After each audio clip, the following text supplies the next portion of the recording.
So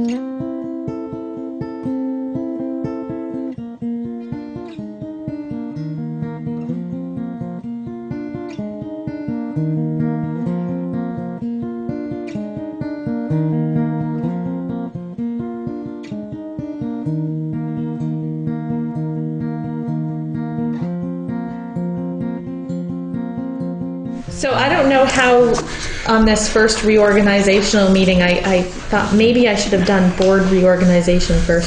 We probably should do that, and what you can do is you should just open the floor for nominations for chair, okay. And then we will do, and then the chair will take it from there. I will open the floor Fine. for nominations for chair. Nominate Josh Laughlin for the position of chair board.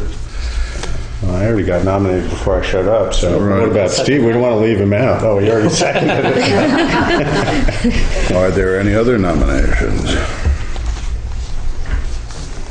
If not, I suppose we'll go ahead and vote.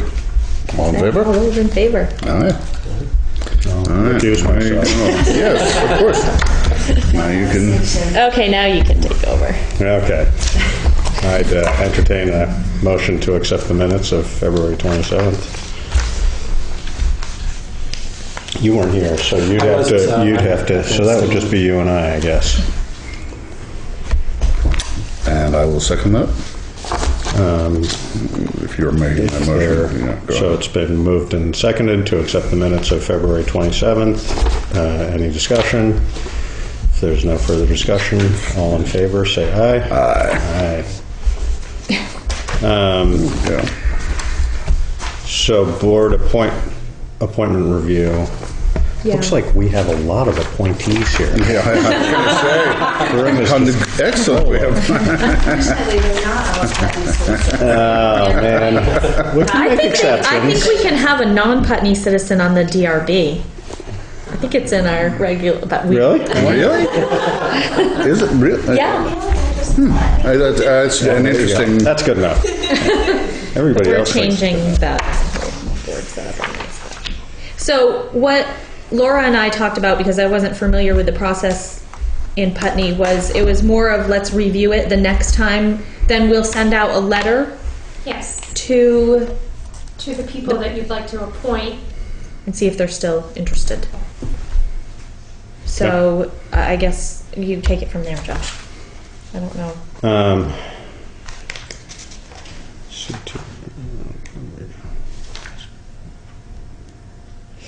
Is Brad still willing to be the community advisory board rep? Do you know? I don't know. We should probably check that. The other person that's been trying to, I think, remove himself is Dan Toomey, but he seems to stay active, so I hate to lose him if we can keep him. But yeah, I've talked to him a couple times. He hasn't said anything to me. Good. He's been attending the meetings, so. You just want somebody else to do it with him. Is there another solid waste district rep? There is right now. Jesse Richardson. I don't know Jesse Richardson. So. I have emailed and talked to him. I've talked to him through email, and I don't think I'm not sure that he's attending the meetings, but I don't want to say that for sure. He may be. Okay.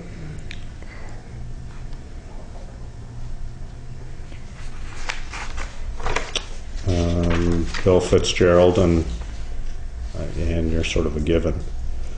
Yeah, Bill, for reappointment, yeah. Was Bill already? Yeah, he is. That is a reappointment? Okay, and Megan also, or not? You know, Megan probably doesn't want to be, it would probably be good to check with her. And, you know, she wanted to resign, and I asked her not to actually in the moment because we have 8 other commissioners, which is sort of rare to have a full commission for the last couple of years. And I thought she might be able to do some work. She's just having trouble getting some meetings because she's so busy. Yeah, she's sort of busy with 3 small children. Yeah. So, but she may really want to resign, and I think she wasn't really sure of the process, so I don't think she contacted anybody to say she was resigning. Okay, well, we can get in. If you could get in touch with her and let her make that decision, that would be great. Do you know hoping Billy will come back, that he's not going to resign. We haven't talked about it because I'm not paying attention and bringing those things up at Conservation Commission meetings. It's just like, nobody's going to resign, right? Have you had anybody else show interest in it? Or no? I haven't been approached by No, anyone, and I haven't heard from Billy that he is thinking about leaving, so. But I'm not sure how, like, I myself don't know when, until I go and look at the town report, when my term is up. I think we just sort of sign on without, and Ann didn't know that hers was up either, so we just sort of assume we'll keep going until we're done. And Billy's been And- very, very active. Yeah. Done meaning expired or whatever it takes. Chase out of town. Yeah. Okay.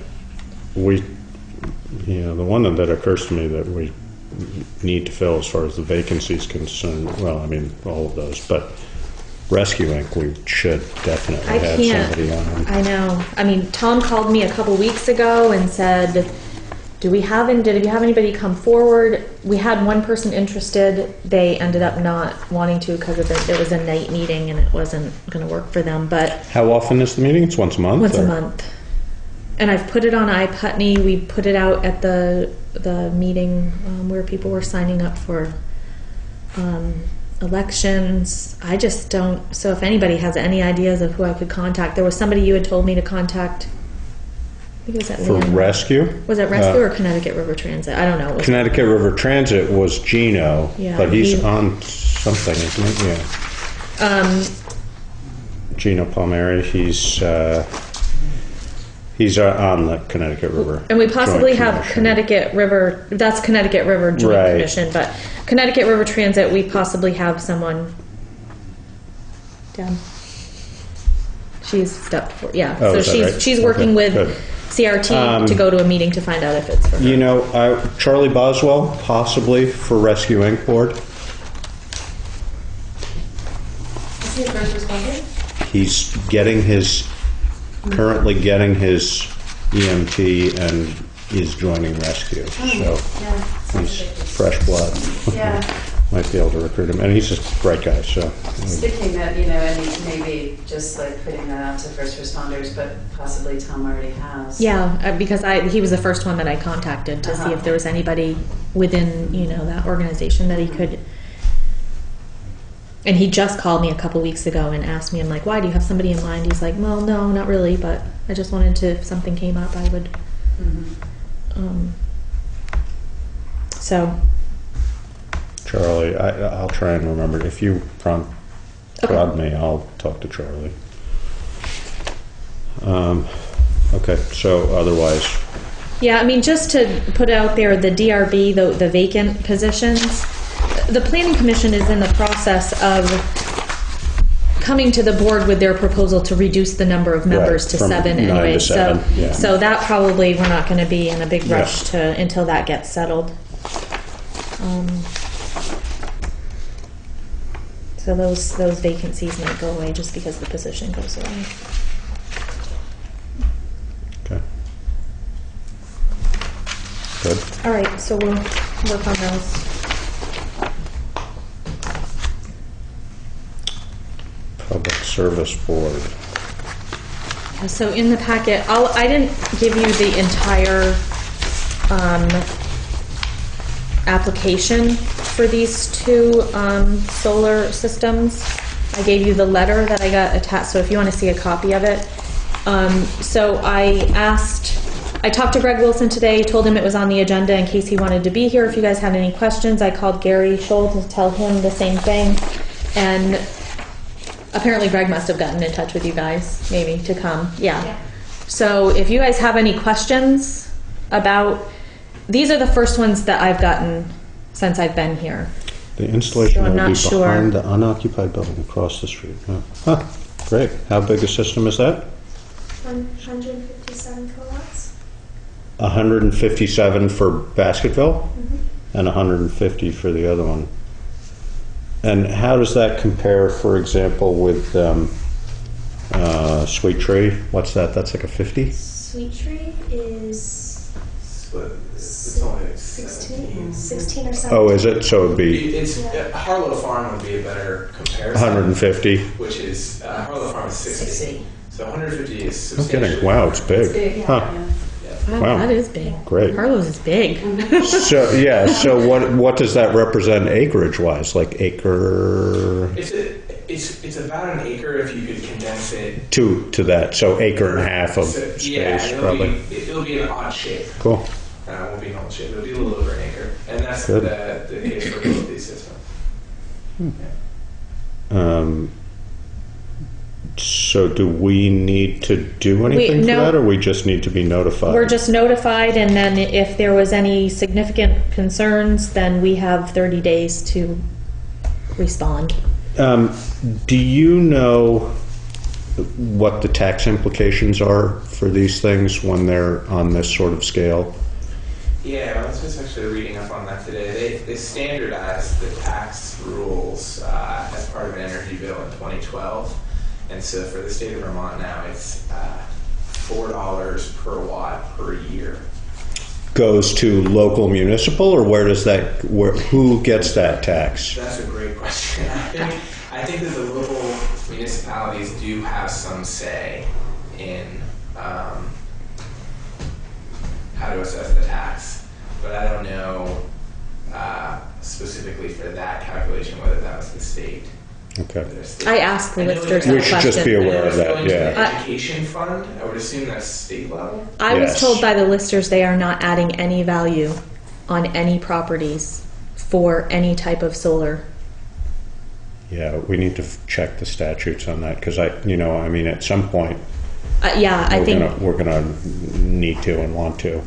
yeah, there's an argument, well, I won't get into it, but there's all sorts of arguments as to why it doesn't increase the value, I guess. I don't know why, but, Yeah, the state level law they passed, they excluded anything below 10 kilowatts. So basically, your average kind of residential system. Right, wouldn't Yeah. change it. Yeah, that makes sense. Yeah, And certainly we would advocate as a means to accelerate the spread of renewable energy. It's nice that it currently enjoys other tax advantages that Right. have gotten us where we are. yeah, And solar is still, definitely needing those tax incentives in order to Yeah. provide the additional economic benefits of Maria and I having jobs and yeah. things. So currently the industry is still at a point where we're very much dependent on those tax benefits. Yeah. But I mean, it's a topic that's come up a couple times as to, particularly with, a solar farm per se. How does that, because if somebody, for all practical purposes, that person is a utility. So, if somebody's making money, I don't know. We just have to keep on top of it. So that, and believe me, I'm all in favor. I'd love to see them everywhere. Sure. But if the town at some point should be getting at least something from that, then we. I know it's a keep really ahead of big that, too. discussion in I know, lister yeah. land and how are we So- valuing these things, and as far as I know, up to this point, there has not been anything, but I'll double check to see where it's at. Part of, I know that part of that, had this discussion in town plan revision is to not create a disincentive for the residential. Yeah. So it's Yeah. great that Small systems. most small systems are under the taxable limit or taxable threshold. But that's just something that was discussed and sort of promoted through the energy section of the new town plan, which I don't think is finished yet. No. To encourage, in order to encourage residential renewable energy investments and not tax it.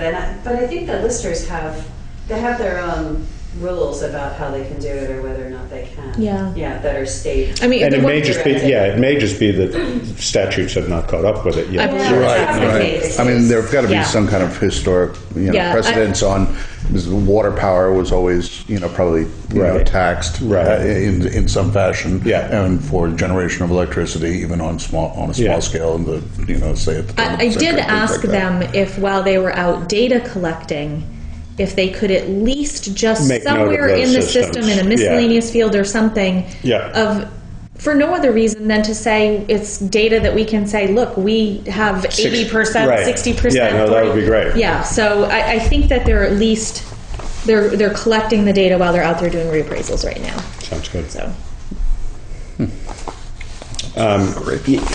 Is there any, I mean, I'm assuming this is sort of a no-brainer for the PSB, but any reason we should write a letter of support or anything? I mean, would that be helpful, or this is probably basically just a formality, isn't it?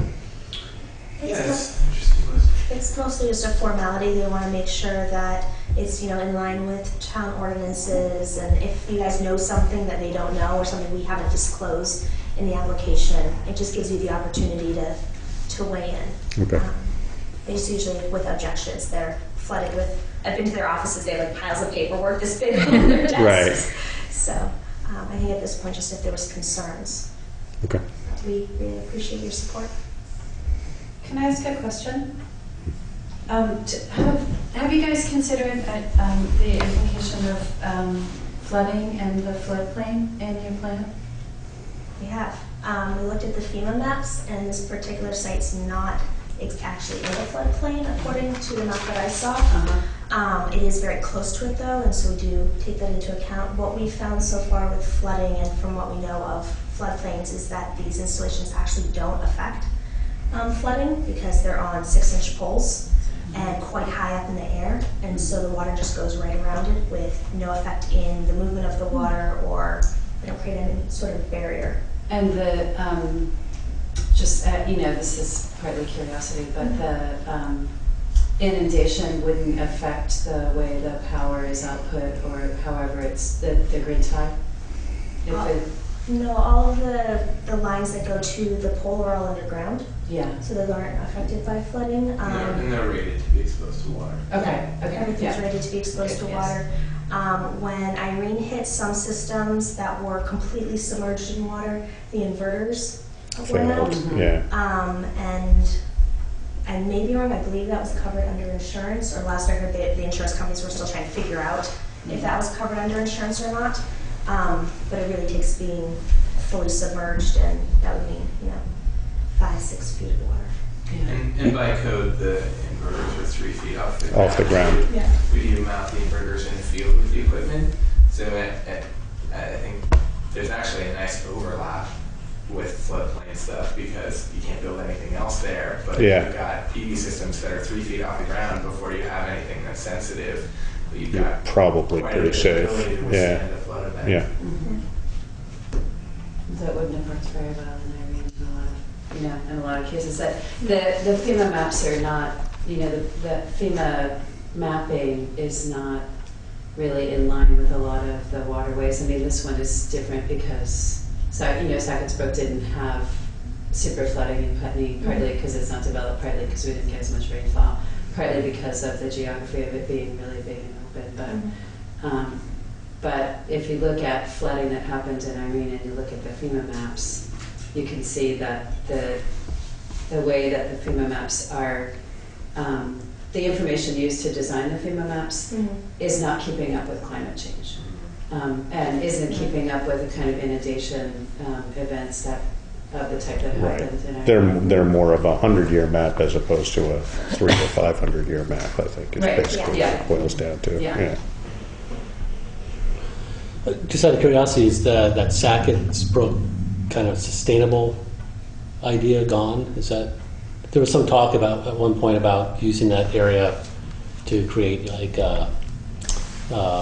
Well, there's a wetland there, you know. Or are you talking about the housing? The housing, area, yeah, the housing thing, yeah. The brownfield site. It sounds like this is going towards where that old sawmill building was, and towards the back of that. It's the property. Baskerville ended up not selling it and keeping it. So, Right. Right now it's private development. Right. So they were unable to proceed forward with housing. And it's Affordable. pretty much off the radar. right now. It's not out of the question, certainly. I think that the most likely possibility down there would be some sort of hybrid residential small industry, maybe, if that were to happen, but, there's like, that's kind of an ongoing. Yeah, It's a that's tough- what I understand. It's a tough site. Yeah. Greg's always willing to entertain things, but nothing's come along that was sort of just the thing, so. Okay. Wyndham Regional Commission is working on an EPA grant to do a feasibility study for a combined heat and power plant there.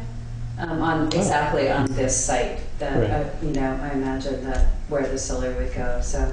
Well, Well- not really. I mean, they could do it in any of those buildings. I mean, if it was a combined heat and power, then it would be, they could either use some of the infrastructure that's there or not. But I don't think you'd have to use that location for that particular plant. I But guess, could be wrong. I guess I just would assume that you would because you need water for combined heat and power, so you want to be closer to the water. But, Yeah, I don't know. I'm not sure. Yeah, I mean, yeah. I don't know how much volume of water whether you'd be using municipal water or, I don't know. I don't I'm think not the sure. water goes down there, I mean, right? Well, it goes past there, It goes Town water. past, Yeah. It has to go so it could be backside. tapped. Yeah, definitely. But good. Well, So we don't need to respond in any. Okay. I would just say that, just to make a comment about both these projects, they'll definitely both be visible in the town. I think people will talk about them. Gary Scholl's Field is the one right off Route 5 that he often mows things into. oh yeah, I'm yeah. gonna miss that. Yeah, and I think there'll probably be enough room for him to mow. Oh, good. Still mow. Yeah. I'm sure he'll be up to his little tricks. So anyway, that'll be very visible, and the basketball site you'll be able to see it from where you go up again Route 5 there. And we're hoping people are excited about it. One of the reasons that we like both these sites is these are both sites that have been underused. Yeah. I would say, for a long time. Gary's gone through a lot of different ideas about what he could do there, and tried to think about a lot of ways. He at one point thought that there would be all this commercial development down Route 5 there, and he'd be able to sell it to a commercial developer. That was like 20 years ago. I think he let go of that idea. But It's a fairly damp field. It's pretty wet down there. yeah, isn't it? it gets wet. I think that's part of it too. So in any case, for us, looking around for sites for larger solar installations is very challenging because it's hilly and wooded in Vermont, and there's also aesthetic concerns. People have a nice field and don't necessarily want to see a big solar system there. But in this case, I think that both these sites are really going to be a good fit for this. And Oh, sounds great. And so we're really pleased about it, and I think that I hope the town is excited about it. I did have one other one. It was up on Brewer's property. Nick Zeider. Oh yeah. What- They asked oh, if what we had done, and for the possible. yeah, I knew there was one. Yeah. That's a solar farm of Yeah. sorts, wasn't it? 150 kilowatts. Yeah, And is because we were that- talking about what we had done in the past with these notices, and I remember bringing that one Is to the that board. happening? I Do you know? I guess Yeah. I don't know. Is Yeah. it? Good. As far as I Slated know. for installation this spring. Yep. Cool. So when would these go ahead if the PSB approves it? May. So starting April. when it dries out. Basketville has a deadline of June 30th for Oh. the commissioning because of their Tax financial year. issues, yeah. And so pretty much as soon as we get all of our permits to go ahead, we will be going ahead. So, and then the other one at Gary Scholl's will start after that once we're done at Basketville. Good. And I'll just say because of the proximity to the wetlands at the basketball site, we have engaged A&R and looking at what our responsibilities are as far as setbacks, and we've hired a consultant to help us do a wetlands permit. So we are, Paying attention to that. paying attention Good. and going through everything that we need to do. And hopefully when we've got our permit and everything, we can wind up doing something to even increase the NOMA buffer by the edge of the wetland to help create an even better transition from the disturbed fill habitat that's there now to the actual wetland habitat. So certainly our goal is to work with A&R and run all the wetlands its rules to leave it better than we found it. Cool. And beavers can eat these posts. Yeah, Aluminum eating beavers. What's going on? That's a nice steel, actually. there you go. Much tastier. That should hold them off. Mighty beavers. Good. Well, thank you. Thanks. Laura, do you need names? That's what I was just going to ask. Can I get your last name? Do you have the minutes? Thurl, Thurrell. And yours? Hillston, Hillsdon. Thank you. Thank you for coming. You're- Sorry, I was like just today calling people and thinking, I guess I should probably tell them I put it on the agenda. Worked out. But I'm glad you were here to answer questions because I would have been like, Is there anything particularly interesting we might want to figure out? I was going to say you're welcome to stay, but Oh, I you- mean, you know, sure. Insurance loss control. forest pest planning and a response team for the forest pests. Other than that, but you're welcome to stay or leave, whichever you please. Thank you. Take care, Josh. Yeah. It's full. It's all on first day of spring. It all goes. Yeah. Yeah. So I'm not sure that I put a copy of this in there, but it's the insurance company came and inspected all of the buildings, and most of it, one of it was about temporary wiring and use of extension cords, which we can take care of. That's not a big deal. Where, here or everywhere? Apparently there was a lot of extension cords outside buildings because of the Christmas lights. So Holiday lights. So, right. holiday lights. So we've got to get them up before somebody trips over the cord. Well, we or- still have a cord out here, so when you leave, I know it's there. The snow just melted off of it. So we're taking care of those, but the one that I wanted to talk to you guys about is, because I have to respond to this request, and I'm wondering, he pointed out the fire escape, that we need to have Back here. a qualified engineer inspect it. It's a fine antique. It's a beautiful thing. And they want to now replace it with her. So, I mean, Sure. I don't know if the response is the upstairs doesn't get you. I don't know what to do. That would probably be irrelevant. What we Right. probably ought to do is Gotta get be it able to- inspected Okay. and see what they say. Okay. You I know would start who we with- might want to... Well, can't Tom do that, in effect? It seems like he should. Right, I would think that Well, would be... he's not a qualified engineer. No, that's no, true. but he's, you know, I'm sure qualified to inspect fire escapes. Structurally? I don't know. Yeah, it would be I'll a ask structural. you. But you know who you might want to ask about that because of its historic nature is Lisa Papazian. Okay. Just ask her who she would recommend dealing with that. Okay. You know, maybe it's worth $10,000.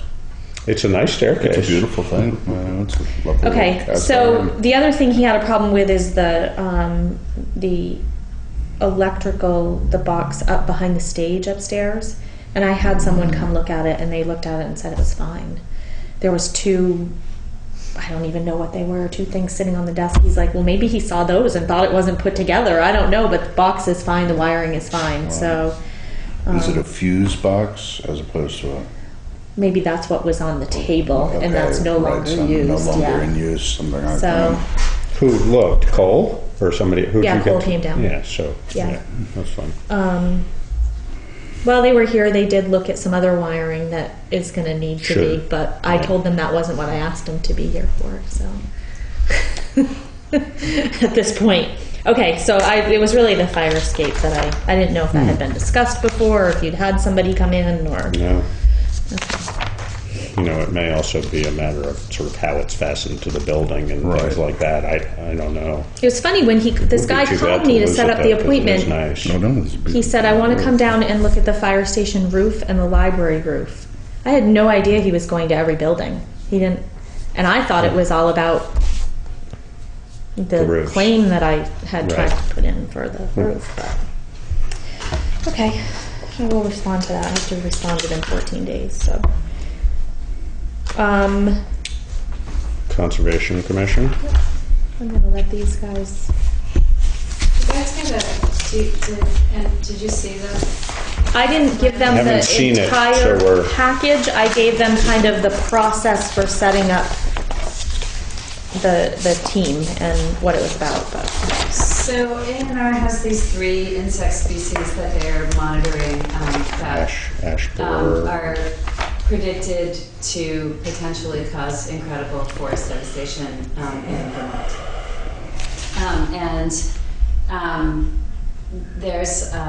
There's a staff person from A&R Fish and Wildlife in Springfield who came and did a presentation on the woolly adelgid, which has been found in Putney. Right. And this winter was the first sighting, and found it. And that presentation, it did get really good publicity. It got an article before the meeting in the front page of the Reformer. So we had people who came from Guilford and Westminster and different places. But there were 65-ish people at that meeting. A lot of concerned people who do forest work, not your average like Transition Putney meeting crowd. So as a follow-up, we got Jim Esden, the biologist who came to speak about woolly adelgids, works with also emerald ash borer and the Asian longhorn. Asian longhorn, yeah. Pretty much when emerald ash borer comes, it kills all the ash trees, and it's sort of a question of when, not if. It's in New York State. It's crossed the Hudson. It has crossed the Hudson. Yeah. So it's on the way, and they are trying, I think, especially in larger towns where there is a sort of a urban or semi-urban streetscape with landscaped trees, and there are ash trees that are going to be potential hazards because they're roadside and they might fall into the road. To get towns to create a plan of how to deal with this stuff. And so that's what's on the table. How to try and prevent, or how to try and manage the dead trees? What to do, I mean, I think there's maybe Ann could speak better to this, but I think with the emerald ash borer, I would put that at the top of the problem list, because the hemlock woolly adelgid is here, but it's not doing trees in. Individual landowners or homeowners can try to save their trees if they want and go to Bill Gunther or A&R to find out how to do that. They have released a beetle that eats them, and Jim was not particularly, I mean, he's concerned about them, but it's not on the same level as the emerald ash borer. And the group that would get together would sort of do, as I understand it, the tree warden plays a critical role, and there would be sort of a survey of the roads and when these ash trees go, like where are they located, and I believe there's federal regulations as how, if you have an infected tree, how you deal with manage it. You know, chip it, and to what size you chip it, and so, and then you have to put the stuff somewhere, and you know, where are you going to put it, and so it's just sort of trying to look ahead. I mean, it doesn't mean run out and chop down all the ash trees, because there are chemical treatments where you can try to keep a tree going, and some towns do decide to do this if they've got a special ash tree or two that they want to save, and some homeowners might want to do this. Or if we have an outstandingly large ash tree in the middle of the forest, I don't know. Yeah, I can't think of many right in the village that would be a big issue, but. They're very stream-oriented. Gasset Road, for instance, has a bunch. And I know that because I walk up and down there. But I don't know, when you start the uplands where you have the oaks, probably not so much. They're pretty mixed in, right? I mean, you know, they're definitely around. No, I'm just thinking of like our woods, Main Street and Kimball Hill. I can't think of any major you know, we've got beech soft maple, ash. You know, that's all in a fairly common mix. I think that the sort of implication is if they get, or when they get really bad, any roadside ash tree, It's going to become a potential it becomes hazard. a, a potential hazard. No, too. this is different. There has been a blight afflicting ash Ash. now This is- for, Ash this is the decline, insect yeah. that, For the last that 20 years truly almost. kills the trees. Yeah. right. And it's been, I forget where. You know it's those purple things you've seen Yep, hanging? yep, The yep. little, those For are that to one? track the ash borer. Right. That's why those are, so, And then the longhorn beetle is. In the Worcester, hardwood, Mass. That'll mess up your maple trees. Everything. And Yeah. it loves every hardwood. It's much more, yeah. attack anything that's Yeah, hardwood it's and gonna yummy, be- but especially prefers maple. So that's really a problem for the sugars. And once you find that, like in Worcester, you just take the whole area and cut down all hardwood trees. It's that would be just awful. really bad. Yeah. And I can't remember whether you can get, rid of that any other way. Hopefully, maybe you could, but I don't know. I'm I not think aware that- of any other way, but, Yeah, hopefully there would. I mean, they're still trying to just We're trying to do contain it. eradication of, Yeah. specific areas, but Right. it's inevitable. It's just a matter of time. I mean, they're here, so. So what Jim was proposing is that we just set up a group of people who would, start the process of sort of planning, if any of these terrible things happen, sort of what would be the consequences here and how do we deal with them. And it's a very involved plan if you look at the whole Yeah, document. step by step. And- Everything we want done. You it's don't not have the whole just- document. Conservation Commission would like to work on it. We feel like we've got a full plate is right kind of now. fun. And, but there are financial implications for the town, because there are specific methods that have to be used to take care of it, like how much resources, I don't know if they suggest doing an inventory of, roadside, like how that could happen. And I would imagine that we probably want to get our tree warden involved in this. Yeah, but I mean, Bill Harlow's our tree warden. He's out of commission for right now, for the foreseeable future. He probably has a pretty good sense, just because he rides around a lot, he probably has a pretty good sense of where specific trees are, but I'm guessing that he's not going to be doing much of anything for a while, so. Why is he on commission? I don't know. He just had back surgery. He's doing pretty good. Is he doing well? Good. So I don't know what the recovery will be. Well, this is the long range kind of Yeah. thing. We're not going to do Yeah. it tomorrow, but Right. should definitely be in the town plan is something we intend to do, and we should, I think, sort of start thinking about how to get it set up and running at some point.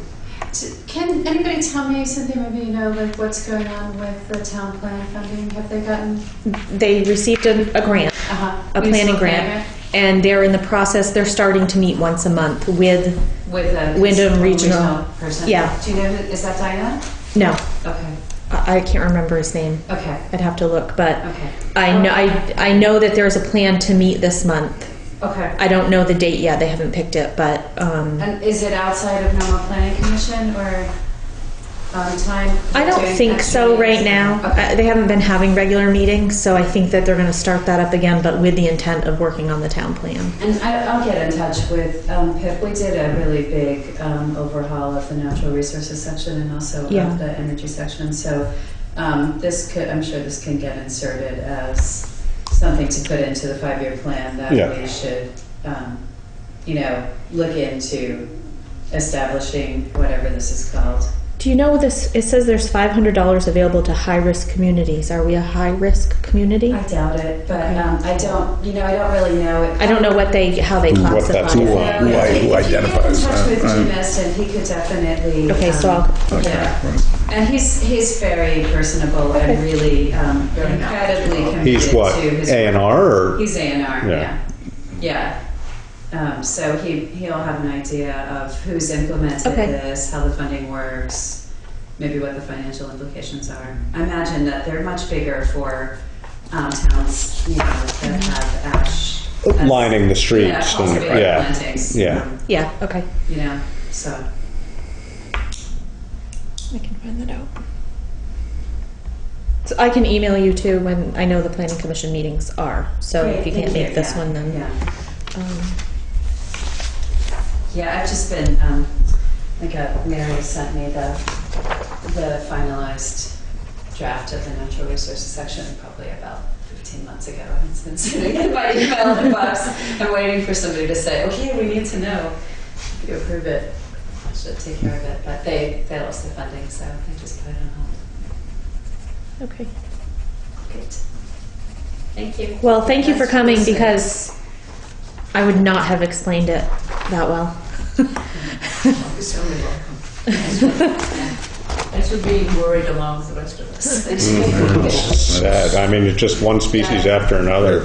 No, I'm so frustrated. I have beaches that I've been, I sort of pick them out as little whips, and they're just, they're getting, and so frustrating. They're nice big trees, and they're all going to die. Oh, and who's next? The ashes, then the maples, and we've lost the chestnuts, we've lost the elms. I'd like a coffee. I will, yeah. No, it's really, why do we need trees from some other place? It's depressing, but Too late for that. yep. Okay, thank you. See ya. So I've been holding on to this Rescue Inc. contract. They sent it to me a long time ago, but I held on to it until we actually voted at town meeting that we were going to Fund it? fund it. So I guess just a motion to sign it. I don't know if it has to be signed. It just has to be signed by me, I think. What's the increase on it? I can't remember. There was an increase. Yeah, It was it Three or yeah. Yeah, I can't remember off the top of my head. 2.5 or 3. What's the total for the contract? The total for the contract is $58,768. Well, that's just on nothing but climbed. That's Yeah. Amazing. So do you want a motion on that? Yeah. Okay. I guess to just have Move to sign that it. we accept the rescue contract. I don't think we need to Is it for 1 year or for Yes, 1 year. 1 year? And In the amount of, and I'll just let you fill that out. Fill that. $58,768.50. and do you need our signature or just No, yours? just me, So we yeah. just need to authorize Cynthia to sign it. Yeah. And if you can second. Yeah, I'll second that. Now, what, Since you probably don't, you've Want me to read it, haven't you? yeah, I know that. Well, I'm just curious. So that's Rescue Inc. Is that just a contract that works with the fire department for, or with?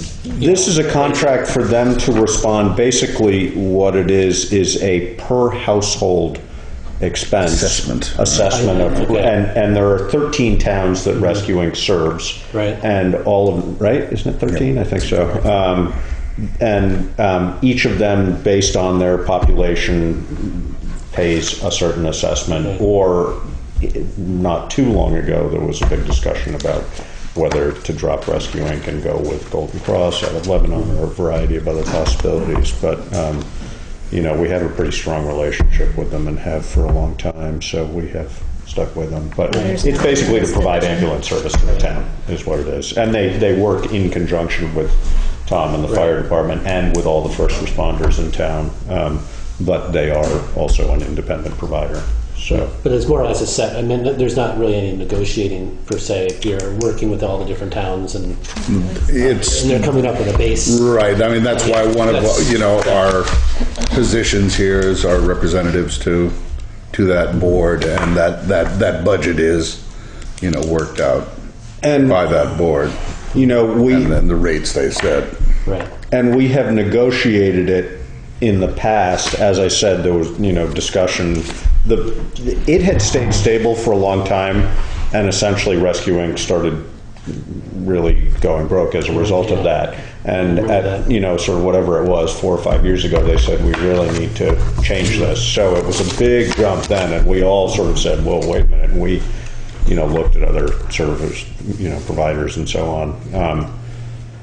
We've sort of said, well, these are the folks we support, so that's why we're going to stay with them. Makes sense. I mean, but Yeah, the other services were considerably more limited. right, For response what time. you're going to pay for. And also, a big part of that is the relationship between our first responders, both at the fire department and individuals that all are based with Rescue Inc. as opposed to other providers. I mean, the nearest is Golden Cross, and they're out of, they're based in Claremont, Lebanon. They have a place in Westminster. Right, they took over Westminster a handful of years ago, and I think they do good service in Westminster. As far as But we just feel like this is a closer relationship. So, but, that having been said, if we are going to appoint a committee to public safety and the issues surrounding it, then we might be looking at that in the future too. So it's always an ongoing discussion. But it's hard to say no to ambulance service. Well, I know, that's, I mean... Yeah, we don't need them. Was it? So, second. Yeah, so second. Yeah. Okay. So it's been moved and seconded to approve the rescuing contract and to authorize Cynthia to sign it. If there is no further discussion, then all in favor? Aye. Aye. If at any point you want to look at the details of this, I mean, it has there's a lot of information in there, but I can get you a copy of it if you want to look at it.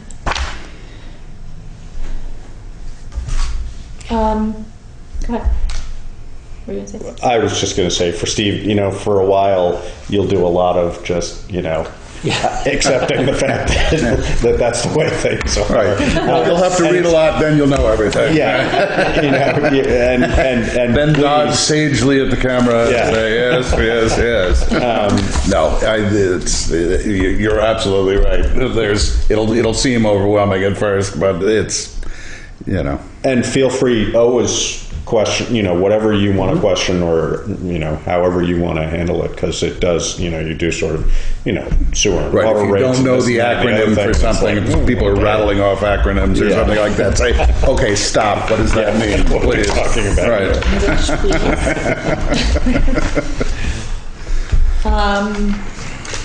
So I don't have a lot to report other than I just wanted to give you guys an update on what we're doing with the pool. I'm still sorting bottles. I just want that out there. What were all those water bottles out there? Were those all empty? Oh, I didn't see. Where? Today? The other day, maybe they disappeared. I didn't see any. There were like cases of water bottles, and it looked like they were still full. So I wondered whether somebody just dropped them off there. Maybe somebody took them. Yeah. I wondered. But we have. I'm going to work with the 2nd and 3rd grade at the Putney Central School. We're going to plant seeds so that we can plant some flowers at the pool. Well, we have the Bells Falls. I've got a group at the Bells Falls High School building us some cubbies for the lifeguards. And I tried to get Brattleboro. I couldn't get a call back. That's bizarre. I don't get it. And they're going to build flower boxes for us. And Putney School, they're working on possibly doing a painting on the side, a mural, small, something just to liven up the. I'm meeting with the new pool manager. Who's the Bellows Falls person? Is it? Michael Bennett. Oh. He's the shop teacher up there. My daughter's in his shop class. Up at Bellows Falls. Yeah. Right. And this is, who was the woman who runs the Bellows Falls pool? Weren't you talking? Oh, there's a guy up there, yeah. But that's not who's going to run. no. Okay. I mean, I guess we can probably, it's Katie Emond. I just remembered that she was somebody. Well, yes. She is a teacher at the Bellows Falls High School. Okay. Yeah. So she is going to work with us. I'm going up to meet her tomorrow. Just going over what it is that she needs from us. Sort of how to do it. make it work. So we're on board for having swimming lessons. Hopefully having more than swimming lessons. I mean, she's got the idea of a prenatal class, an aerobics class. And so what is her role going to be and what is his role going to be? Oh, no, Mr. Bennett's Just for the cubby? He's building me stuff. Okay, so, and what is her role exactly? She's going to be the manager of the pool, but she's not really going to be... And doing swim lessons. But she's teaching swim? Is she actually going to be on site or she's running? Oh, I thought she was sort of running the group, but not... She will be doing swim lessons. Okay. And part-time kind of managing the lifeguards. So in other words, she'll help us with the schedule and she'll make sure we need I don't want to say older. We need an authority figure around. Yeah, Someone that the kids feel comfortable going to, and that the parents feel comfortable yeah. going to. And I will be a bigger presence up there Yeah. this summer. So between her and I, you know, she's got the training in lifeguards, and she actually wants to do, she wants to be able to train. Do a course there, maybe. Yeah. That'd be great. So she's got a lot of great ideas, and Cool. so that's all coming together. And in the meantime, I'm writing the grant for a possible picnic kind of, let's everybody get together, see the new pool, the new happenings at the pool. And I'm working on that grant right now. So that's all seems to be coming together. Other than that, I don't have anything to report. I didn't have any really. Nobody came in to talk to about town meeting. No, really? No, yeah, I thought it went well. And I mean, there was some sheriff- feedback about the sheriff a little bit, you know. What's your sense of sort of what the feeling is about sheriffs? Well, I guess what I'm a little bit, and we'll have to talk about that. I'll put it maybe on the next agenda to talk about, but I'm not really sure how to take the straw poll showed that there was this shared. It was just confusing. Yeah, It wasn't. You know, in hindsight, there was just a better way to do it. And in Westminster's defense, they put their article on the warning based off of the only meeting they had with the sheriff. With which was Keith. yeah. No, I know. No, Yeah, so- I don't blame Westminster there for was that. I just blame Keith for confusion. that. Yeah. But you know, Yeah. whatever. It's all going to. It's all going to work out. We're going to get. I think the bigger issue being whether we were going to support Support. a fairly full-time Yes. position in town or not Yeah. was clarified. No question No about question. it. So that we Yeah. really have got to just Yeah. No, but we'd also be foolish not to, you know, if we can get 35 hours of just as good coverage as we would get for 40 hours for $20,000 less dollars, then we'd be fools and then not to some take backup it. coverage for Exactly. the hours that this So- person. Yeah, I mean, it just We have needs to to be look at it more of pretty a closely. clear. Yeah, it just was confusing. Yeah. It was confusing, but it was what town meeting is for, is to discuss and hash out those things. And what I liked was people were really, you know, people are civil about it, and they're, you know, this is what we want. And you know, I razzed Melissa a little bit because she's the one that brought the idea to me, and then she voted against it. But The shared contract. But I mean, we So I razzed her a little. did hash out the bigger idea. we the did. bigger concept. It may have taken us a long route to get there, but I think we got to where everybody was. Well, the other thing that might, I think that difference between 35 and 40 hours concerns people, and I'm guessing that 5 hours is not going to make or break anything No. that's going on in town. But because the reality is that she works more than 40 hours. Well, and to Melissa's point, it was we back each other up anyways. I may be in Right. Westminster Right. when I should be in Putney now. Right. It may happen now. Right. So no, and that's what Keith and I talked about Yeah. after the meeting too, is that, it's going to be a mutual aid agreement between the two. But, maybe we up our part of the share a little bit so that we, on paper say we want somebody here 40 hours a week. Yeah. And if that costs us, proportionally X that amount much more, dollars. then we do that, and then we're sort of satisfying both sides of it. Let's have a shared contract, Yeah. but let's have it be, either we get Westminster to agree to chip in X amount more, or we just say, well, we're going to pay, whatever it is, they just $56,000. totally threw us for a loop up there. Yeah, because exactly. nobody doesn't really know. And what that they was were gonna Keith's go. fault. I think Keith, Yeah. I think he knows. I mean, Yeah. it was just the nature of how the thing. And anything new, any new concept like that, anytime you're working with two municipalities, you're going to end up with confusion. I Right. don't know how else to avoid it. So, but Something I mostly was just- people were okay. What I'm wondering is, because I happened to be sitting next to her, so I clearly saw that she was in favor of the 40-hour a week in Yeah. Putney, and I didn't get a chance to ask her afterwards. But why? I'm curious as to why does she want that?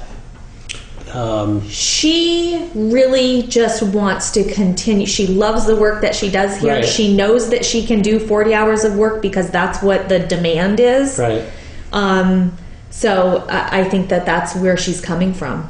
Yeah. I mean, she wants, and she And wants to be dedicated to Putney. Right. Exactly. I think, Yeah. I think grown- that's the, Yeah. She's really grown into that job. I mean, this Yeah. last 4 Yeah. years, you know, she only came on the force, probably a little before, Yeah. prior to coming to Putney with the grant. Like, And no, so- 'cause remember, she was still in She was training still in the first training, 6 right, months she right. was So in here, effect, so- you know, this is where her work experience with Right. that Right. has been. So I can understand her, You guys have know. been so lucky to have somebody like her. She's I great. mean, and Oh, everybody, I know everybody knows that, but The you know, grant, coming the from grant a was a place where great there thing. I isn't- mean, yeah. that really Yeah. worked. And I think, you know, maybe she's concerned that she gets sort of thrown back into the mix in the department, and she'll do fine and Yeah. whatnot. But it's, you know, she's back to, you know.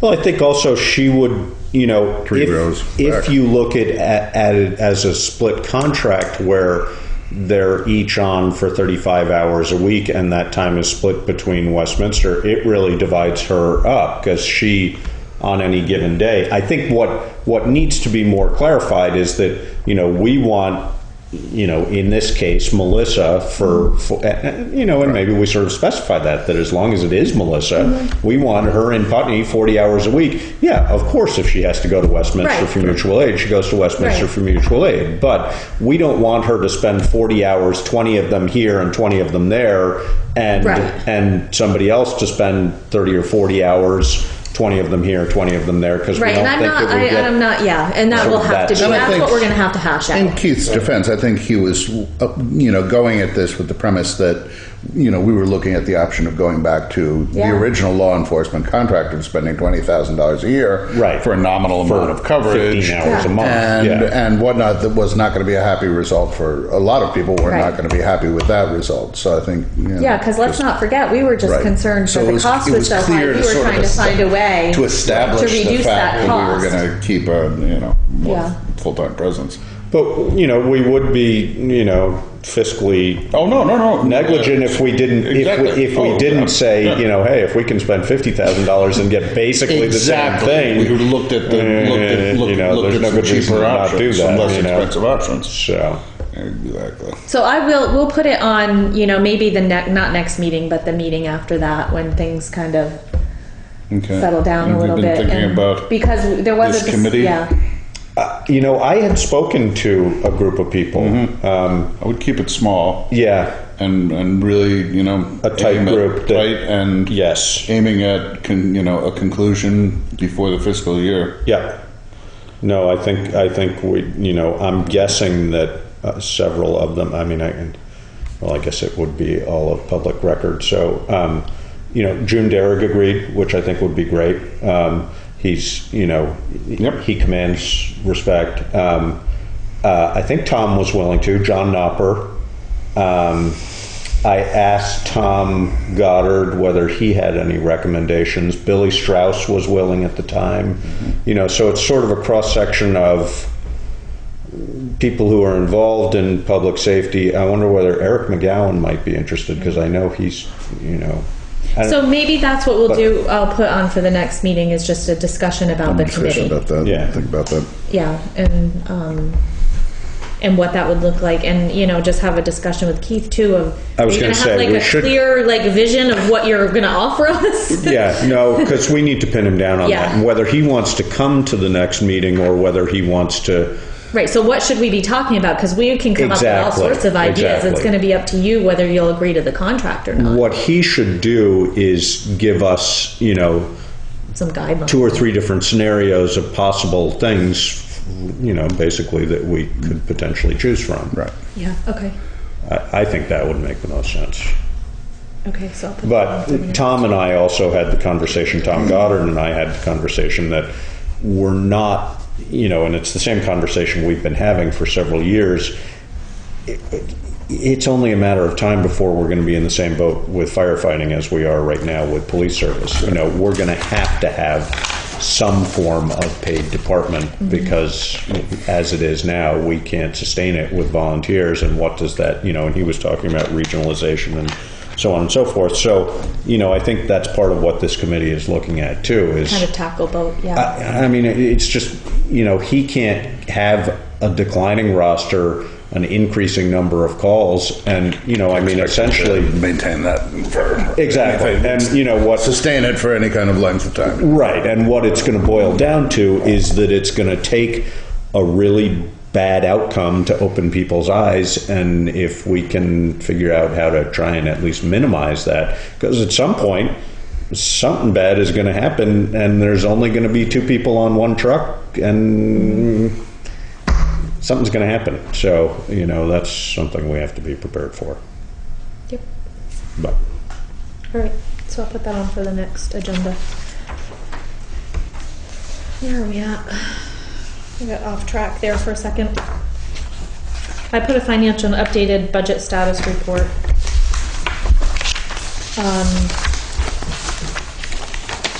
I didn't see anything that really jumped out at me. There's the tax section of the revenue.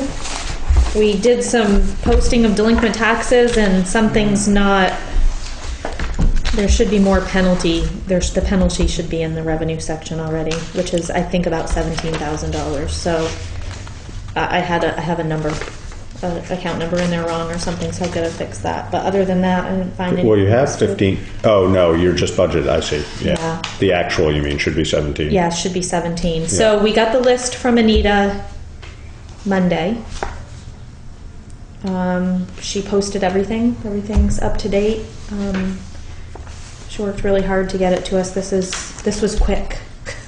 And how's it look? It's about the same as last year. We're at 216,000. When we got the list, we collected 41 cents. Well, not cents, Monday, but Wait a minute. we posted 41,000 that was collected from the day that taxes went delinquent until now. We just couldn't post them until now. So, taxes went delinquent February 15th. Right. So we've right. been I see what collecting you're right saying. along. Yeah. So the list she gave us, we actually had 216,000 And last in year delinquents. was about 160 or something, wasn't it? And that was at the end of the year. Right. Yeah. That was at the end of June. It was the 160. So we should be better than that this Yeah, I year, think we so, hope. because we've got some pretty big numbers on the tax sale list. Yeah. And that usually clears, most of that usually goes away. Yeah. So today, Laura worked on preparing notices. So those should For go out. tax sale notices? Is that Both. what that is? Yep. Just delinquencies and tax sale. Yep.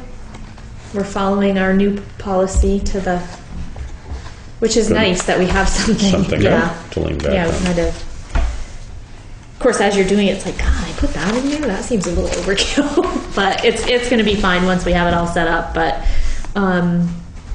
What happens doing is good. when people are significant, you may know this, I don't know whether you saw a copy of the delinquent tax.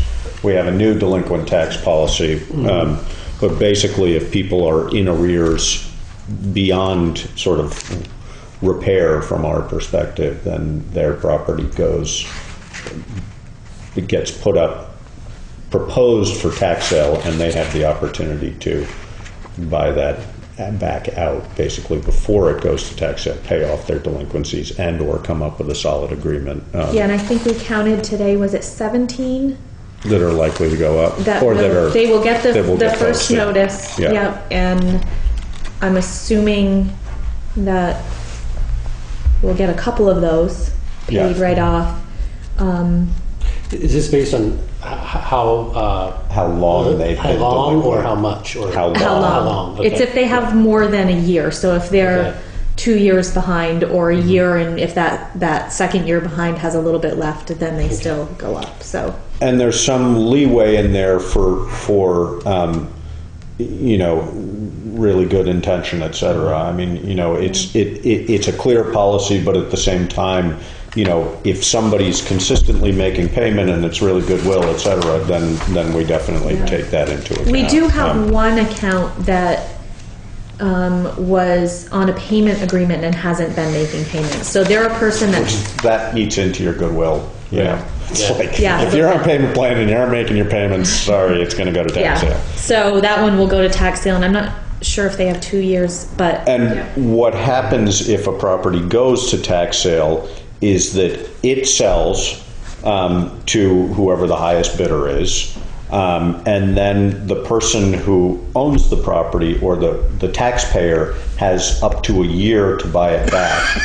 which they pay a significant portion of interest on, which ends up being, it's 18%, no, 12%. It's a percent per 12%. month. Right. for that year. So they can sit on it for up to a year. And there are certain people who are sort of repeats on this that do it. You know, they wait it out for the year, then they pay it with their 12% and redeem their property. And there are people who go around sort of specialize in buying properties at tax sales. So when you come to one of these things, you see that there's there are 2-3 people here who sort of know the lawyers involved and know, and oh yeah, I'll take that one. And, hemming and hawing about how much to pay for it. And some go for almost nothing, and some go for significant prices depending on their value. And then occasionally, if the town has an interest in a particular property for a reason, then the town purchases the property, which we haven't done for quite some time. We really only did that once on that piece along the railroad track. That's right. And that was to sort of eliminate that whole problem. Yeah, which had been a complicated problem for a long time. Yeah.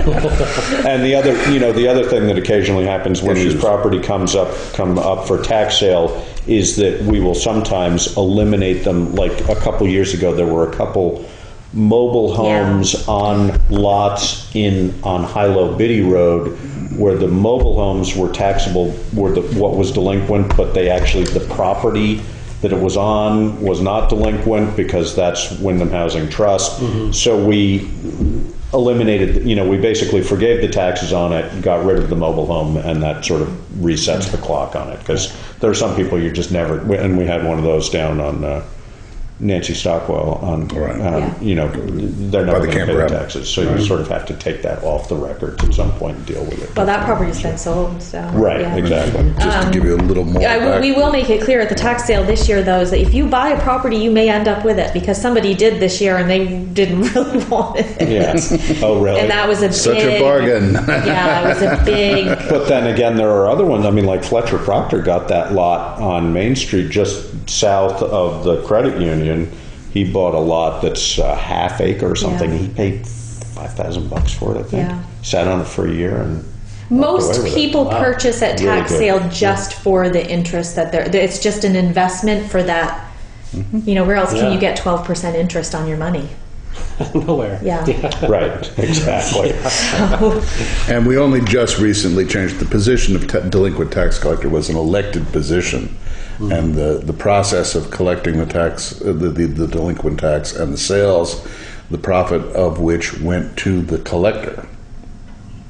And we eliminated the position. Well, 3 years ago we eliminated the position. So but now they had recently been elected, so we let the terms go out for that. Gotcha. And now this is our first year, fiscal year, of having this, bringing the fees and whatnot directly to the because town. the amount It terminated actually at town meeting last year. Yeah, because the collections that were done in February and March, which we had that was just money coming in the door. People forgot, whatever. Right. February and March this year was $41,000. So 8% on that. For Laura and I thought maybe we should split the.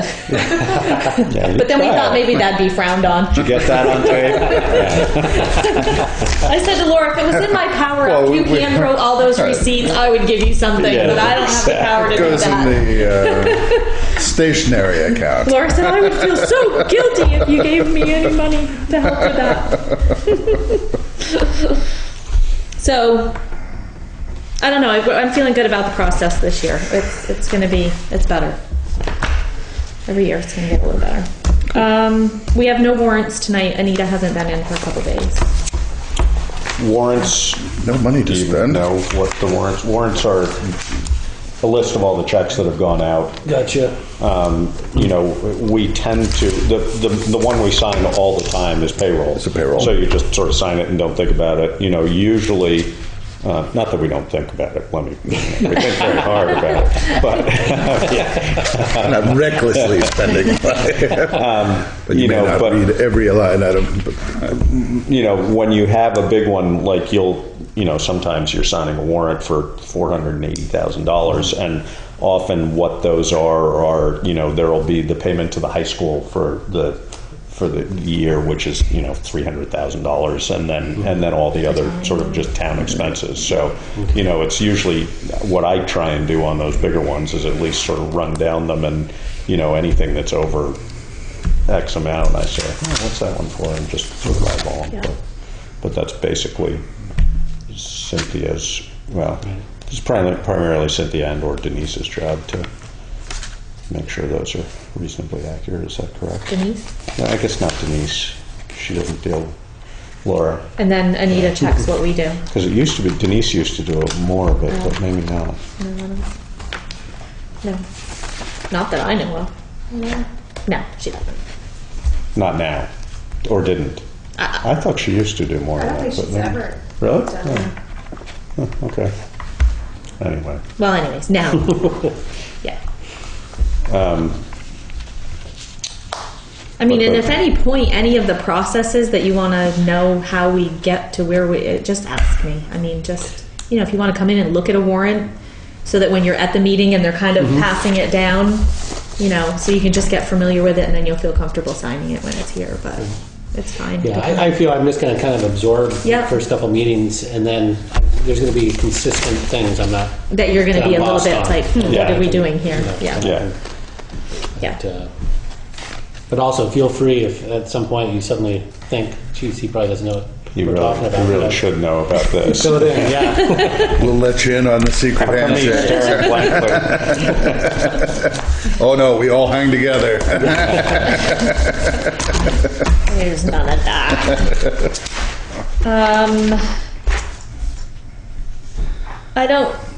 I guess I'm going to put on the next agenda the RFP for the solar to have a discussion about that, so I'll ask Daniel to be here.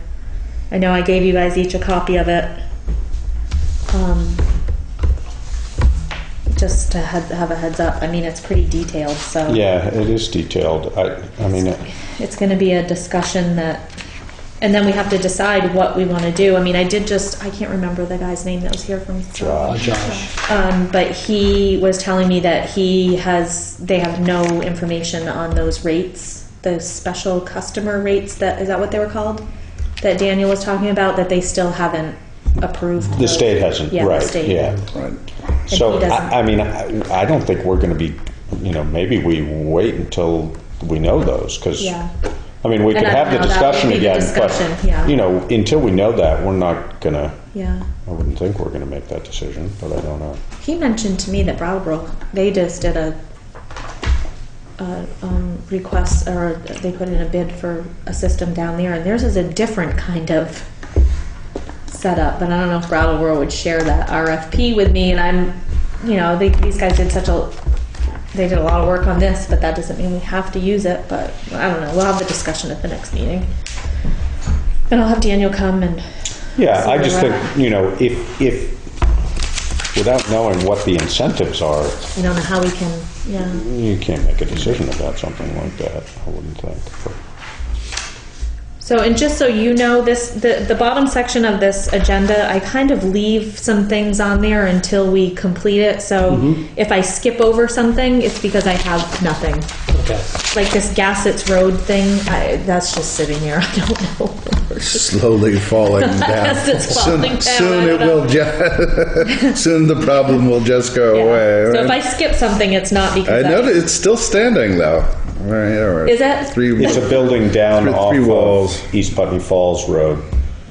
There's a little road that goes off of East Putney Falls, and there's a building there that is collapsing. falling down, and it's a potential safety risk, et cetera. And we've been trying to work with it's like in Well, some estate issue or Well, something. last isn't I it? had heard from either the property owner or someone involved in it, is I thought they were going to hire somebody to take it down.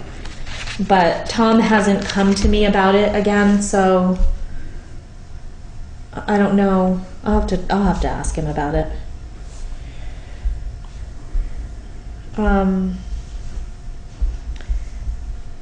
So the chemical feed building down at the treatment plant,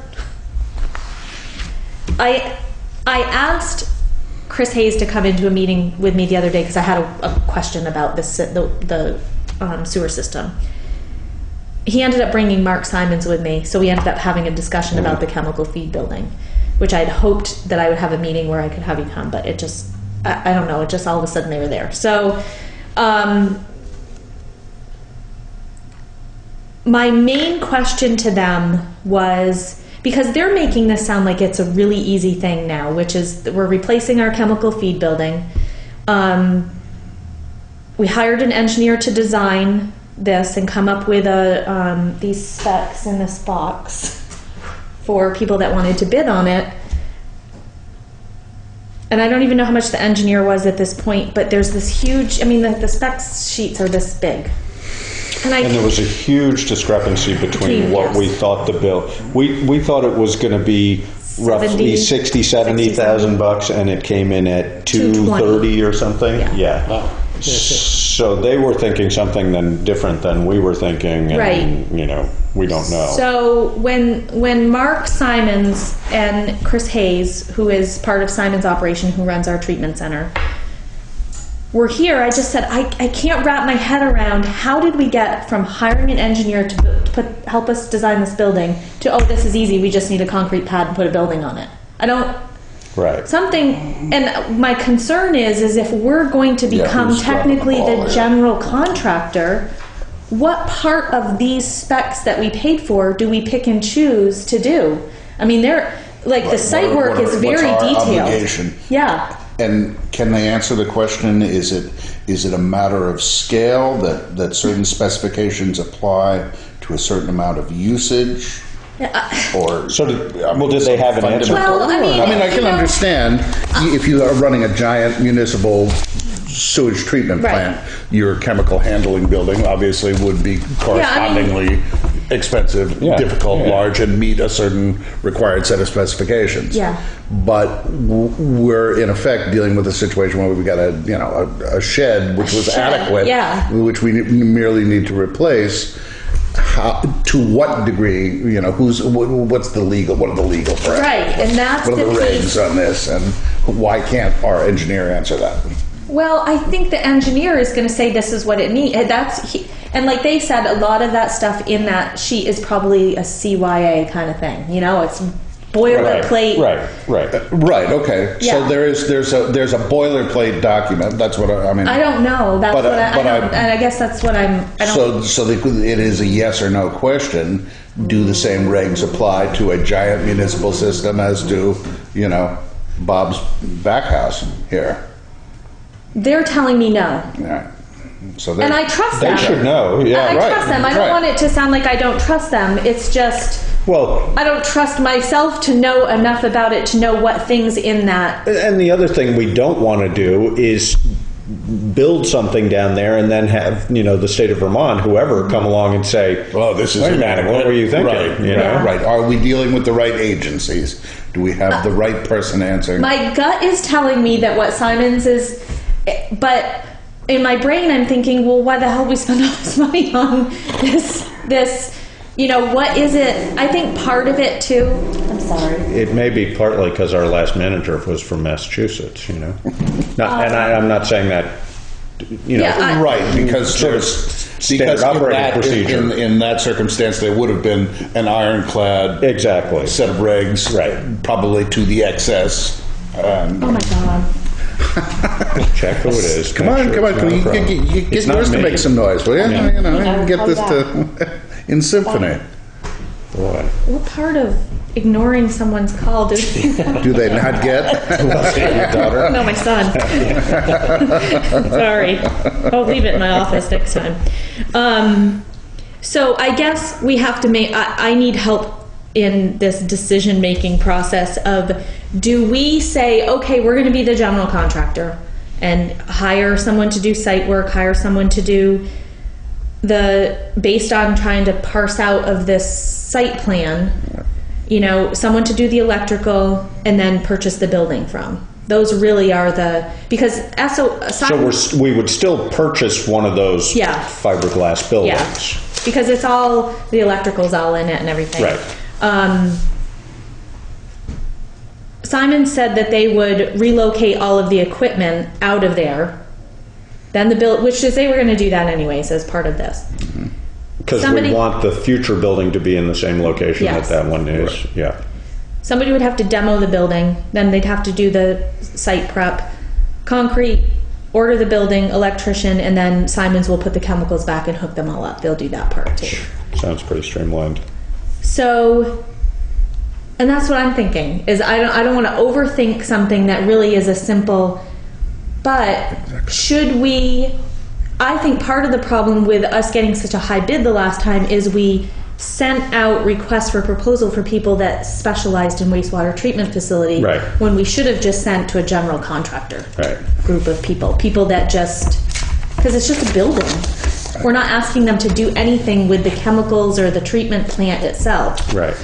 So do we try to find that general contractor, give them all of the things that are happening? Well, if all we need is somebody to do some excavating, we've got our concrete guy.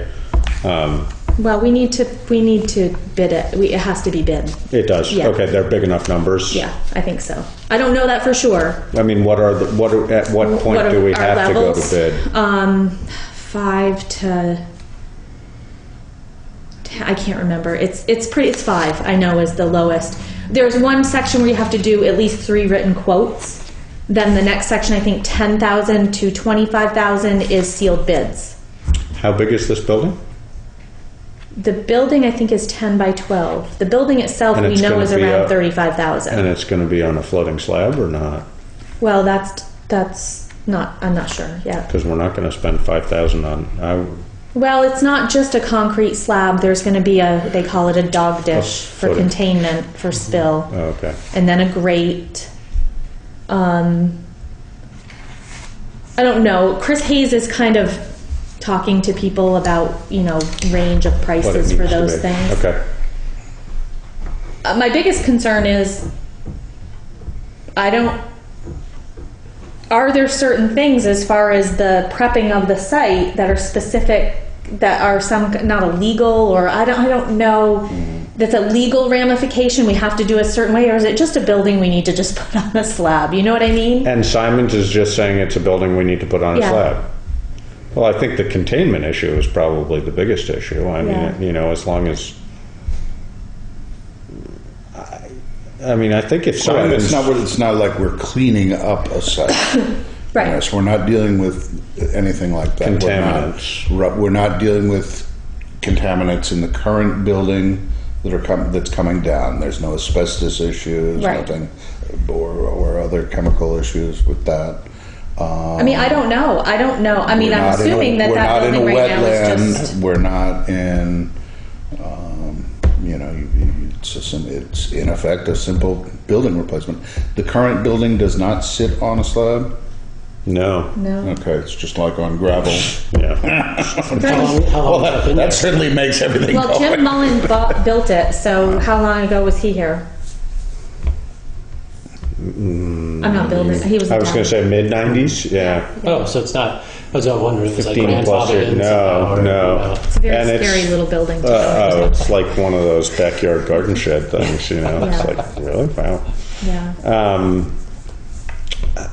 I guess the question is, do we just take Mark's word, which, as you say, you trust him? Yeah, I mean, I or do don't- we, call somebody from the state and say, what do we have to do? Or I mean, he did tell me that no state permits are required, but I haven't checked with.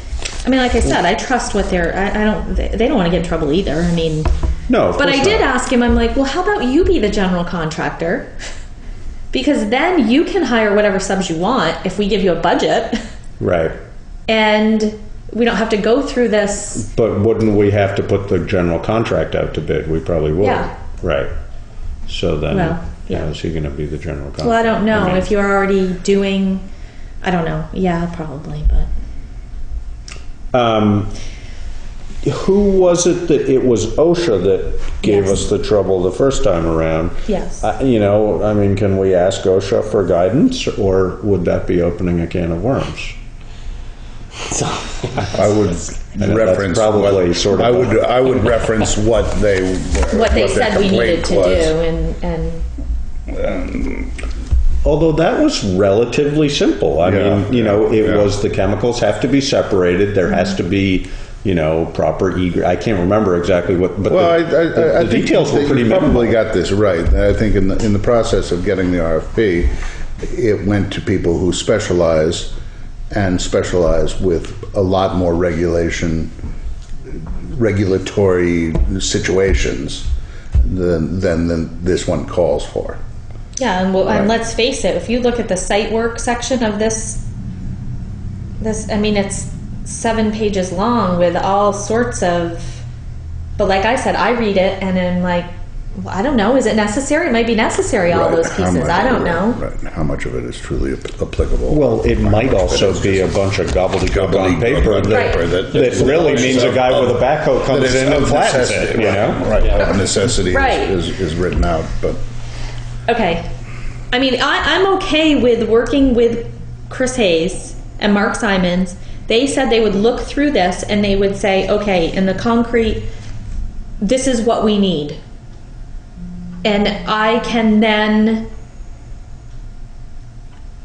based on what he's found out as ballpark prices, decide what part of our purchasing policy we fall in. Do we just need quotes? Do we need to do, I mean, like I said to them the other day, requesting, proposals is not, that's fine. We can do that as long as I understand what I'm asking people to bid on or quote me on, but it's just something we have to do. That's not a big deal.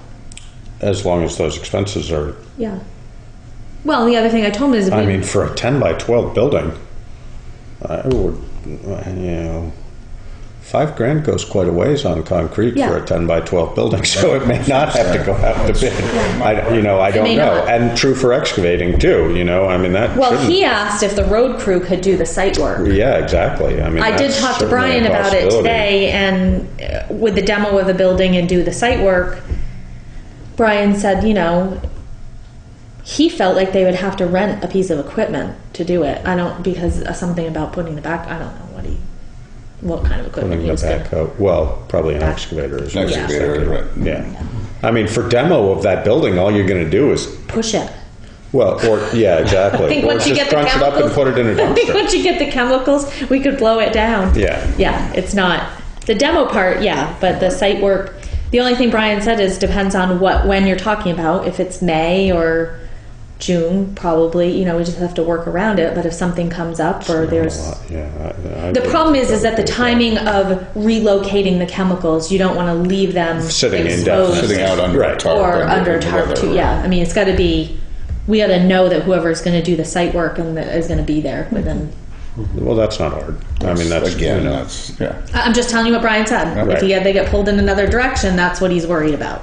What that direction might be, I don't know, but... Well, and if that happens, then we say, you know what, we need Derrick's to do it, or we need Fitzpatrick, or whoever, Okay.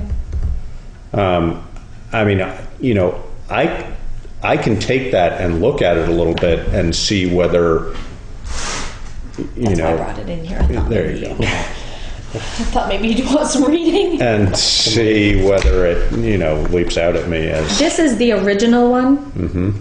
This is the one they gave us after we complained about what they gave us. Boy, so we're going to spend more on the engineering than on any other single thing. Yeah, and I mean, that's really what kind of went through my head is, am I missing something blaring? That if this is so simple, I didn't know why it started with this. Again, I think it's a Massachusetts thing. I mean, not in a negative way. It's just a different reality, So probably... this should be reviewed. Yeah, that's I would say probably this one. That's the second one, which is supposed to be the more pared down of the two, because that's what... Okay. I mean, the plans are in my office, but... Well, ridiculous. You're right. Okay. I mean, here's why this is. I mean, I opened a single page under site finishing off. In the grass seed alone, we've got proportions by weight of what we have a chewing fescue, red top, annual ryegrass, and Kentucky blue at 20%. This is a page virtually of just the. Yeah, a lot of embellishing perhaps. There's a lot of information here. Yeah. How's that?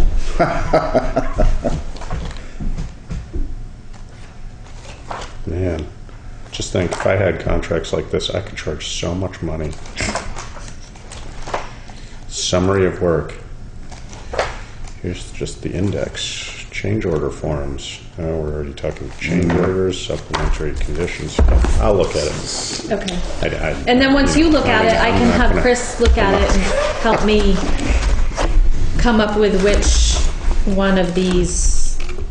I mean, the building, I don't know if there's even 3 places in the United States that build these, that make these prefab Probably. Right. fiberglass. And, So we have I one mean, company that's been approaching us every couple of weeks. I mean, and is that is a necessity? This specifically, I mean, Well, I think that's the Right. simple wash down. You know, that's our containment system. Is basically what it boils down right, to. right. Which you can create a 10 by 12 building that's, completely cleanable for Would a good deal. would the company that makes the buildings, would they have an idea of what the pad needs to be? I mean, Again, they must see it all the know, time. Spec 'em, Yeah, you know, but the problem is if they're supplying to all sorts of different people, then you're going to get that Different jurisdictions are going to have boilerplate. different. Right. Well, I'm thinking just Response. more of where they feel the minimum requirements are. Yeah. Because they're made specifically for these chemicals, I take Yeah. it, so they must know if it needs a liner or this, that, or the other, you know. Right. But and then the states probably add on their other specific requirements Yeah. based on the states, but they must have a minimal, I would I think. don't know, I can But- ask. Basic spec requirement. Yeah.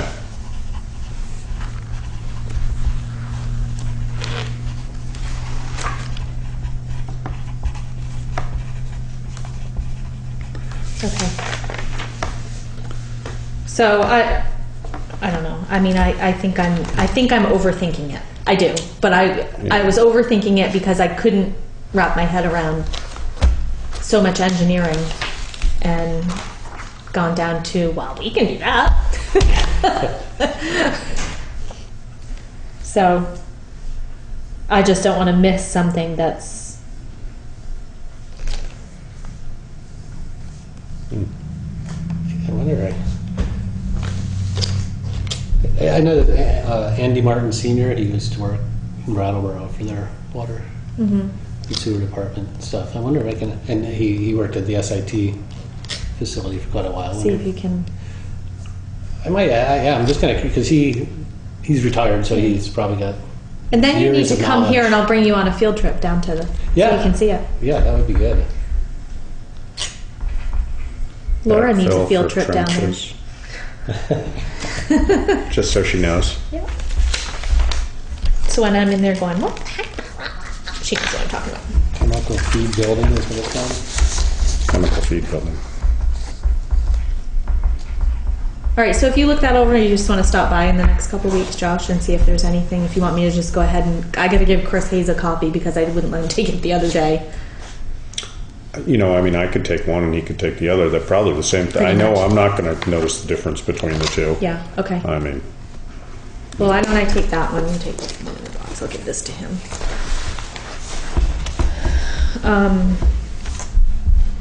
And we'll just talk about it again. We're ahead of, I mean, I wasn't even going to start talking about this really until April, and then Mark came the other day, so we talked about it. Sidewalk, haven't heard anything about the grant. And then the street light policy was going to be on the next agenda too, so you guys have a copy of that. We need to start talking about that. We haven't gotten a bill for the replacement of I don't know, the bill we got this month, I thought was going to be the first bill of after we replaced the street lights, and it was the same as last month, so. they're going to ride that one out as long as they can. Yeah, I don't know. So. That's interesting. Well, it may be estimated. I mean, I don't know how they do. No, they do it by rates, and the rate, like the older lights are like 1603, and the newer LED lights are in 18 and the 1800 series rates. So, like on our bill, we have 2 in the 1800. So it's just basically on number street lights, kind of. They haven't. The bill doesn't reflect the bulbs having been changed, is Right. what it boils down to. We're Right. still paying the old rate on them. Yeah. So we probably ought to call them out on that because they have all been changed. Yes. Yeah. Yes. Somebody in the billing department didn't get the notification. Yeah. That happened. Yeah. By the next, by that discussion, I'll have gone around and looked at all the street lights. by then and make sure we're being billed for what I've got to do a walk around and drive around. And I don't have anything for executive session, so. The only other thing is under the meeting date. I don't know if, now that we have a new member, this night works for him. I don't know what you guys do with meetings. Wednesday's all right for you? Wednesday's okay, yeah. 5:30? Yep, 5:30, it's Good. good. Mhm. Now, I guess one question I was talking about that training thing. We have the two different possibilities, Yep. for the select board in Vermont thing. I'm assuming that Putney's considered a smaller town. Yes. Or not. Yeah, I started to think that, Yeah. and then I thought, I actually looked through that too, and I wasn't sure because, the smaller towns, we're sort of in between because we have a water system, we have a paid fire department, we have a paid sheriff, so I don't know, we're sort of an Oh, oddball. you're a city almost. Yeah, exactly. I would think. That's what people say around here. By God, Knowing the towns that, I didn't read those that close, I guess. I kind of thought maybe select board 2 was for like people that were a little bit more seasoned than, but I guess that's not how it is. no, huh? it's just a large, yeah, and it doesn't say, it just says tailored to help board members from larger towns is the Institute one, and the others is just the smaller towns. I would think smaller towns I would would be a too. good place to Just start. But then knowing if you look at the actual discussions, a lot of them are similar. Yeah. There's only a Yeah. couple things that are different as far as what would be important. So, select board or city council in larger Vermont municipalities. Yeah, I would definitely So say select board one. 2, yeah. Right, you're not going to want Which, input what on. is it, which, Barry is not going to be as helpful as input where on is the sboler town one? In Rutland. In Rutland. Oh. Sometimes I go by if it's at Lake Morey, Then or if you're- it's, yeah.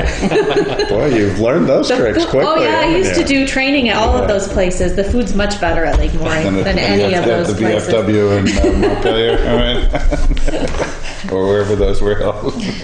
It's all about the food, you know that. Or rubber chicken. Yeah, rubber chicken, no matter where you would walk. be the way to go, probably. Yeah, that's, You know what the biggest complaint I always got on our feedback forms, you send a feedback form out to your trainees in the audience, was the dessert. Either if it got missed, if they didn't have the cookies, or, oh yeah. Wow. I learned very fast that if the dessert wasn't coming out by 2, that I went to the counter and said, you need to bring them some dessert or snack, because it will Interesting. be on our form that we need. I don't think it would have occurred to me to You're in complain danger. about something That like also that. can be when you're in danger of closing your eyes. and Fading. Yeah, exactly. The heat's up in the room. Oh, yeah. I maybe guess we'll I'll just add it. make a motion to adjourn. Thank you for keeping us on task. We are adjourned.